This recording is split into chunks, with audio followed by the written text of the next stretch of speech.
Hello and welcome to the Surgical Spirit Podcast. I'm your host, Dr. Haidar Al-Hakim, the Third Eye Doctor. Pull up a chair and get ready for some candid and uncompromising discussion with experts, innovators, agitators, and influential people from every corner of health and well-being. From inside the hospital to at home in the kitchen, we're leaving no stone unturned in our quest to uncover the secrets of healthier, happier, more successful, and less stressful lives. Thank you so much for joining us, and without further ado, let's meet this episode's guest.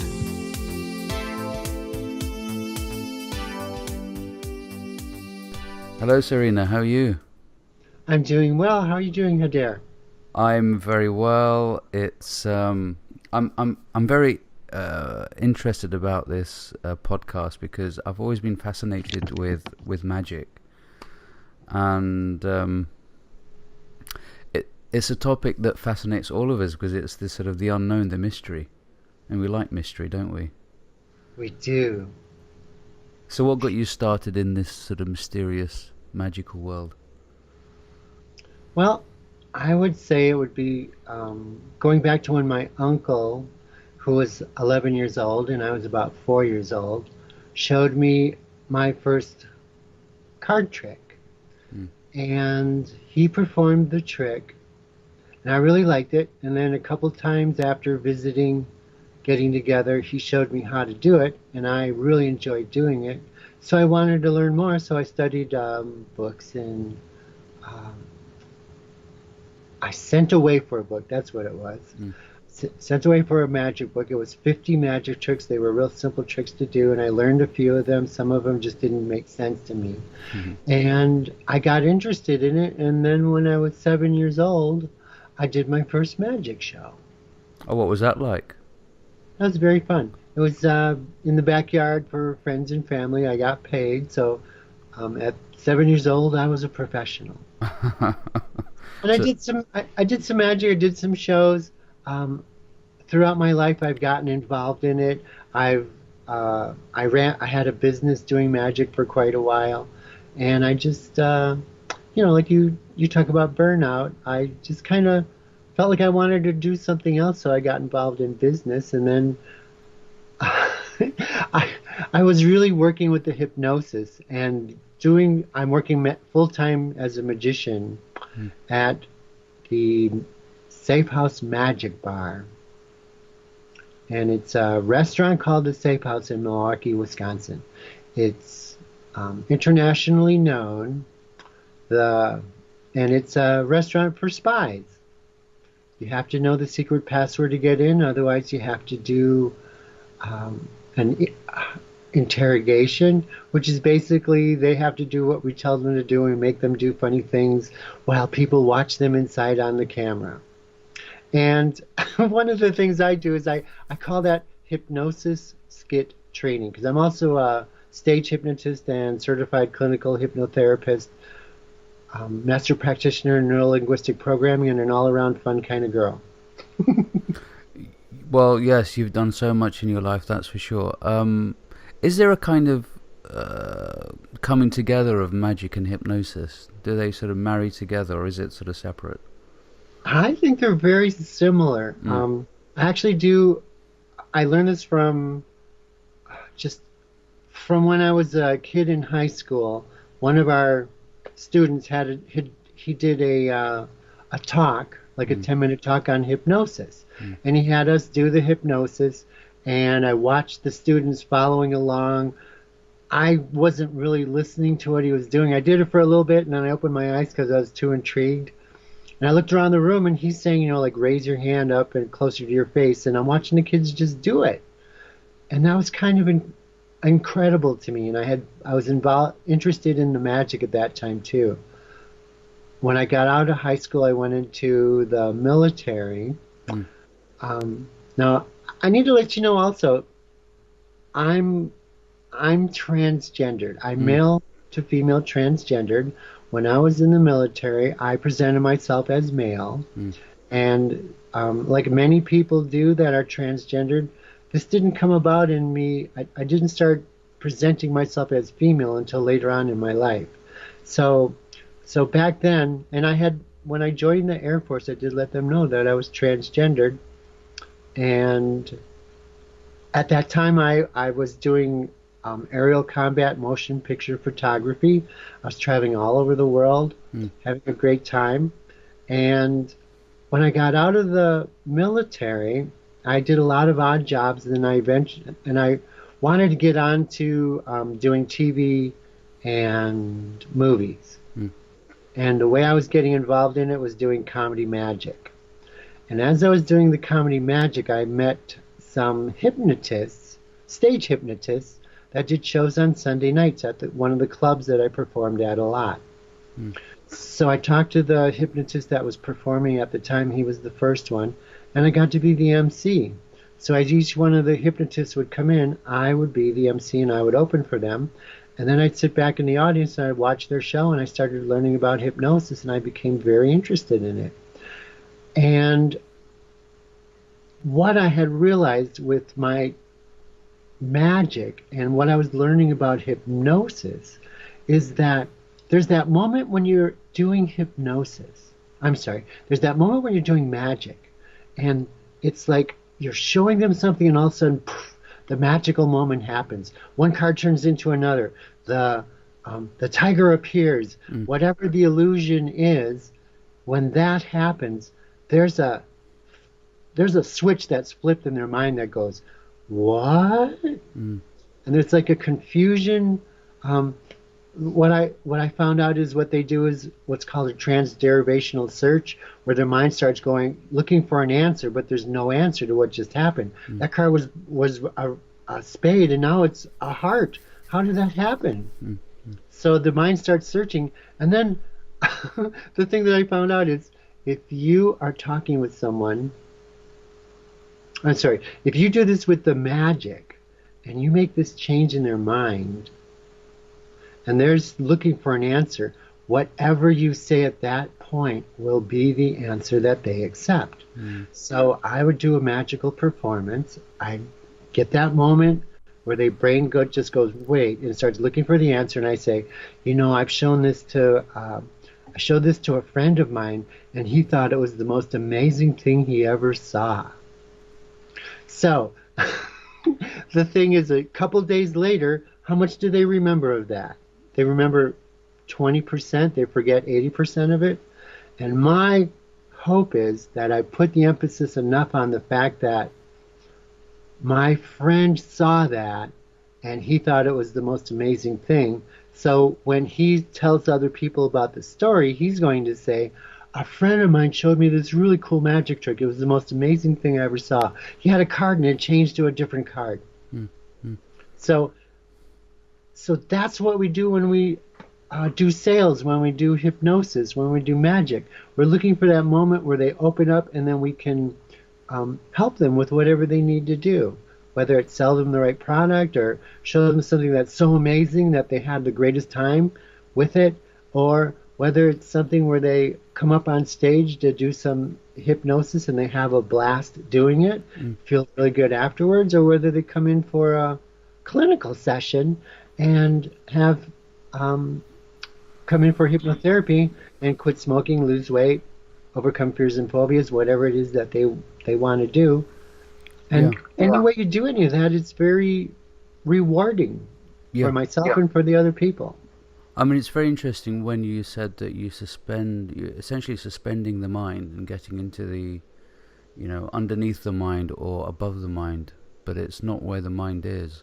It's in that sort of subconscious or unconscious space, which is very vast, and then you can implant that suggestion, which is what it is at the end of the day, for the benefit of that person. Did you find that sort of magic and hypnosis helped you, or made things more fun for you in the armed services?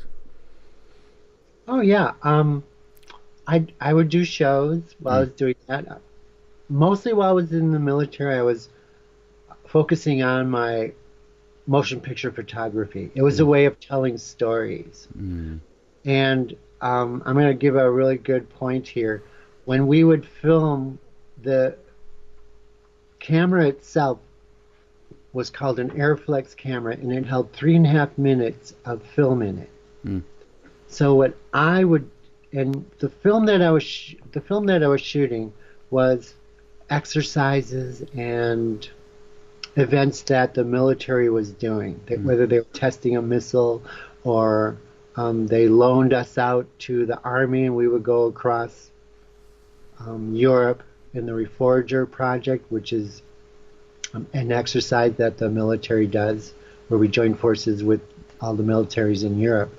And whatever I was doing, I had that 3.5 minutes of film in my camera, and my thought was, how do I tell a story as best I can that has a beginning, middle, and end in this 3.5 minutes, to the point that when the editor gets it, he doesn't even have to edit it. He can just send it to the generals and the senators for them to watch what I'm doing, because most of what I filmed was top secret things. And those are the people that were watching it to make determinations on what they were going to do next with whatever project they were working on. And that was my whole thing. 3.5 minutes to tell the story. And people that do YouTube and I don't know, not podcast, but well, people that do like a blog, a vlog, do 3.5 minutes or even less. Because from society and how we deal with life, our attention spans have gotten shorter and shorter. Mm-hmm. And 3.5 minutes, if someone goes to YouTube and they press something and it says 6 minutes, and there's another one next to it that's similar that says 3 minutes, they're going to watch the one for 3 minutes. Mm-hmm. I was doing that last night. Mm-hmm. So short little snippets like that, and they'll probably run it twice fast. So short little snippets like that are a great way to get information into people's minds, to share with them ideas that you have. And if you're running a business, share with them your products and services that you have. Mm-hmm. Yeah, that's amazing. And yeah, we need things short, sweet, and powerful as well. And with magic, it sort of shortens that span, doesn't it? It sort of makes things instant, don't they? Yeah, and with that, we're done. Have a good night. Well, absolutely. Now, you're a unique character, and you use that phrase "unique fun." So, how can we develop that unique fun within us? Well, get my book. Fair enough. My book is called Stuck Selling You. And the idea behind the book is we get caught up in who other people want us to be. We get caught up in keeping up with the Joneses, with being the best-looking guy or the best-looking girl at the club or at the dance or whatever. Whereas a lot of times that's not who we are. I experienced that in my life where I was suppressed as far as my presenting myself as Serena, but I've been here for a really long time, and I didn't really come out in the world until, I would say, I kind of came out to the internet world like back in the late 90s. But I didn't come out into the real world until just a few years ago. And there's that saying, living in the closet. I came out of the closet, and I haven't fully done that yet either with like a lot of people that I know still, like high school friends. So I'm still in the process of developing myself and building up who I am to present myself to other people. And while I'm doing that, I'm sharing things that I've learned through my book, Stuck Selling You. One of the examples is, how do you do the change from being stuck selling you to just being you and promoting who you are and getting along with people from just being truthful and being who you are? So I have 8 steps that you can go through in my book that make that happen. And those are skills that I've learned from doing my sales and doing the neuro-linguistic programming, and taking ideas from hypnotic language so that you can just take, it's basically 8 steps, 4 steps set it all up, and then it's repetitively doing the last 4 steps over and over. It's just making it easier because, I mean, I'm still kind of coming out of my closet, you know, and it's sort of easier the more times you do it in front of people you would have never done it before, if you know what I mean. Oh. And it is a repetitive process until you get that total confidence to be your total self. And there are people out there that have been themselves or coming from their true self since they were young. Yeah. One of my former roommates, she was able to be herself, and her mom let her be herself since she was a young girl. Yeah. Whereas my parents, they suppressed me. I guess I'll say this. When my mom was on her last couple weeks, I let her know that I still have this where I need to express my femininity, and she couldn't accept it. That was from her upbringing, and it kind of hurt me because she was she was my mom. Yeah. And my mom wasn't giving me the unconditional love I had heard about all these years. But I understand that was her, and that's how she is. I was also told where I'm working right now, the gentleman that founded the company, if he would have known, if I would have come in there as Serena to work with him, he probably would have said no. But that was back in the 70s, 80s, whatever. Yeah. Back before, I don't know, being transgendered was acceptable. Yeah. I mean, change is difficult. Change is difficult for everyone, and some people embrace it quicker than others, and also greater change as well. And that's right. And I know there's parts of the world I can't do this. I can't be Serena. I would be attacked. So having dialogues like this does help. It just allows people to sort of be in that space and to have this conversation and to have this permission to allow us to be ourselves. I mean, from my perspective, coming from a very religious background, just talking about these things would have been an absolute no-no. But now things are changing, and I'm very positive about the future, which is the main thing. And having that sort of positive mindset, which you're a great fan of, and sort of moving forward and looking at the bright side. It sounds very cliche, and it sounds very overused, but with all the negativity and all the bad things that go on in the world, the flip side is there's also so much positivity going on out there. For your final message, what's your positive message to the world out there, for the people who are wanting to be themselves and wanting to change and are holding themselves back? Well, I would say find an anchor that you can attach yourself to that will keep you steady on your course. That will, as far as what I'm talking about with anchor, I'll give you an example. When I work at the Safe House, I'm at a bar. I get rowdy drunks.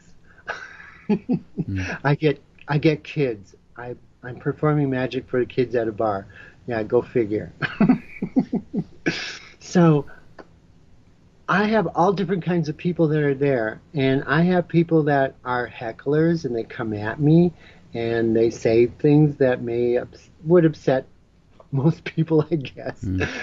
But what I do is I focus from my agent name. Working at the Spy Bar, we all have secret agent names. So my secret agent name is Agent Love. And what that does is that reminds me that I should be coming from love when I'm talking with other people. And, if someone listening to this wants to borrow my anchor, which is coming from love, and how I call myself, call yourself Agent Love. Be an agent of love. But find yourself an anchor, like if it's confidence, what would be an anchor to being more confident? Like straightening your tie. Each time you straighten your tie, you're making yourself more confident. You fix your cuffs, that makes you feel more confident. Whatever it is, a physical anchor that makes you help you understand and accept the goal that you're shooting for, the thing that you want to move towards. Mm-hmm. And I would say that would be it. Just focus on one thing at one time to make a change on it. And once it starts changing, then you can think about something else. Wonderful. That's absolutely great. Thank you so much, Serena. It's been a great pleasure speaking to you, and look forward to seeing you again soon. Thank you, Haidar. It was very wonderful talking with you. Everyone have a great time. Enjoy.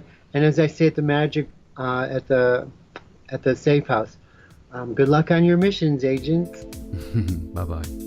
Bye-bye.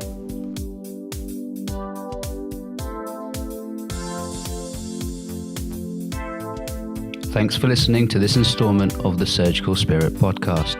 For all the latest in the world of surgical spirit, don't forget to follow on Twitter at The Third Eye Doc, and catch me on Facebook at the page The Third Eye Doctor.